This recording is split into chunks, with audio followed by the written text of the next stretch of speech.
another episode of Informal Informants. I think with this episode, we wanted to go back in time a little bit, right? Yeah. Maybe not as emotionally charged up that we've had some time to let it pass. Yeah, we let everything simmer down on social media. Right. Which we do want to be careful with a lot of times. I mean, I know you and I have had that conversation when things get tense and everybody's got an opinion and they're just firing them out left and right, and social media is just inundated with this overflow of opinion and thought, and sometimes that's just not helpful, right? Like to just constantly say, hey, we want to throw our voice into the mix.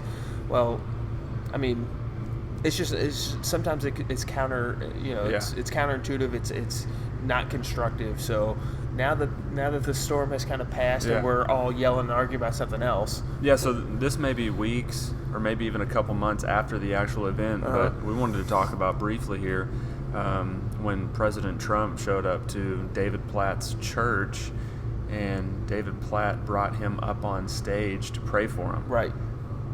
People erupted. Yeah. It was amazing to me. And I'll just tell you from my experience, my initial response on social media was this outflow of praise and commendation for what Platt did. It was like, hey, this is all great, and I thought, oh, that's good. And then like the next day I get on and everybody else is coming in, sharks in the water, and coming. So then there's like this feud going on to say, what should you have done? What did he do right? What did he do wrong? You mentioned, I didn't even know this, but you mentioned they were scrutinizing the content of his prayer and discussing his theology because of what he had said. Yeah, I mean, it had blown up so much so that Platt himself had to issue a formal statement. Yes. About I remember seeing that. About something that he did in a worship service at his own church. At his own, He's right. It was just bizarre. I mean, I remember reading some things from some Christians that, or I don't know, maybe Christians. Professing Christians? Yeah, professing Christians. Someone had said, well, I don't want to be a part of that type of Christianity that recognizes and prays for that type of sinner. Okay. Basically. Well, let's deal with that issue then. If somebody makes that statement or somebody has that position or that concern, what's the first thing that comes to mind when you hear a statement like that says, I wouldn't want to be a part of Christianity that in any way prays for or acknowledges a sinner of that capacity? Well, the gospel is Jesus Christ coming to save sinners, right? Mark 10:45 came to give his life a ransom for many. Mm-hmm. I think Luke 19:10, the Son of Man came to seek and to save that which was lost, right? I mean, the gospel message is God seeking out sinners through his son Christ and bringing them and drawing them back to himself. So well, and okay, we affirm the type of Christianity that seeks after sinners. Absolutely. And I would say, to echo that sentiment, first of all, that's a very self-righteous position to say. That's the Pharisee. It is to say, I'm not as wicked as Donald Trump. Well, maybe my life has not manifested the same wickedness, or the sin that I have committed is not as outwardly brash or brazen as his might be. Or even as public. That's a good point. Because he's in the public square and has been scrutinized from every arena. And by no means am I endorsing Donald Trump. This is not what I'm just dealing with the gospel issue. Sure. And I would say I'm just as wicked of a sinner.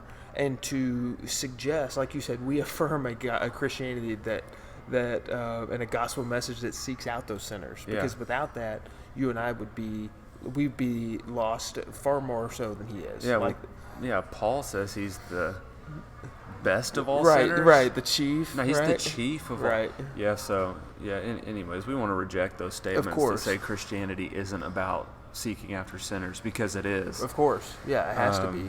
But now get into a more practical point. We're a divided nation, polarizing opinions, dissension everywhere. I don't want to get into a political discussion because it's not fruitful or the purpose of our discussion today. But is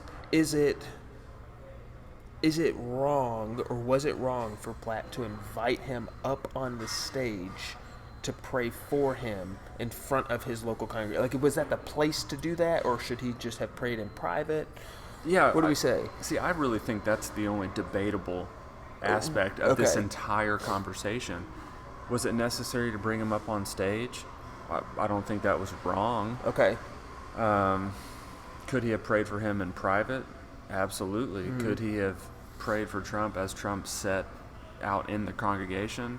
Absolutely. I think that is personal preference, maybe conscience. But you're saying, and I would agree with you if this is what you're saying, that it wasn't a negotiable for him to pray or not to pray for Trump. Like, we should pray for sinners, but even 1 Timothy 2 talks explicitly about praying for our leaders, those who are in power, submission to authority, Romans 13. Yeah, 1 Peter 2 talks about honoring the king. Yes, and so you submit to those governmental authorities that God has placed. By the way, God is in control and sovereign over them, and he has placed those entities in place in order to sustain, manage his creation. That's part of his common grace and his reigning activity on the earth.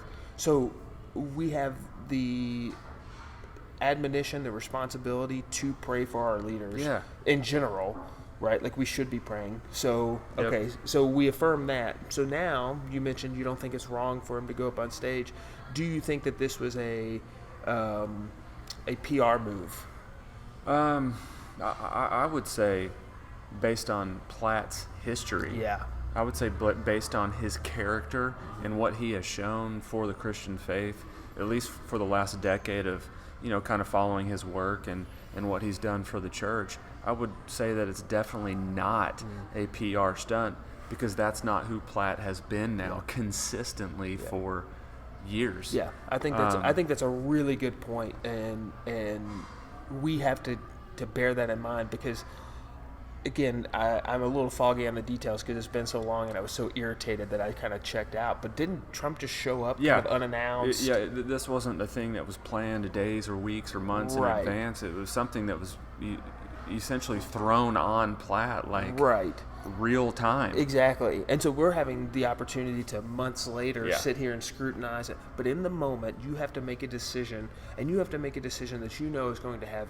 worldwide or national implications. For one thing, of course, he couldn't have even predicted the backlash that was coming. But you have to make a decision that everybody's going to know about. You have to make a decision in the best interest of you and your family and of your flock. I mean, he's got his local church there. That's his primary obligation. And this one man shows up, and how is he going to respond?